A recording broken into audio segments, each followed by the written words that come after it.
junction box is going to be right underneath the front of the trailer here.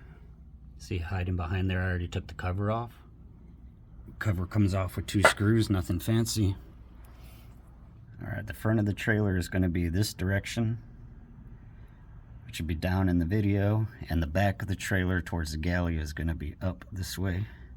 So all your wires are coming in from the front right here into your junction box. All of them are exiting back to the trailer. So what you want to focus on here specifically is this brown wire right here. You can see it's second from the right.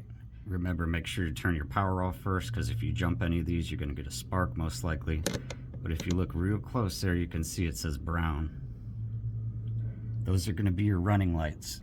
You should only have one single brown wire coming from the trailer plug into the junction box.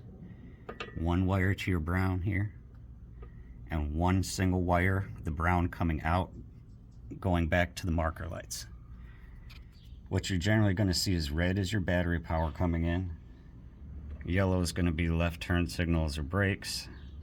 This is usually where the power would go, but I moved the battery power over here to the reds. Next to that is your greens, that's your right turn signal.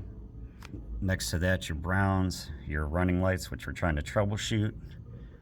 And then on the end, the very end, you have your blue, which is your trailer brake.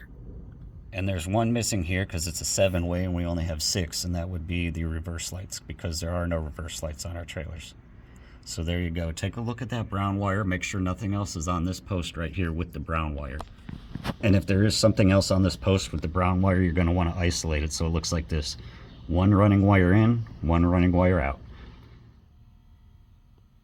And one more place you're going to want to check is the secondary junction box in the back in your galley here, because you can see your trailer brown wire is also coming in here from the 7-way. Right here you can see it coming into this 4-way, and it's just being junctioned over here to the brown wire, and that's going to be going to your actual lights up in the cab.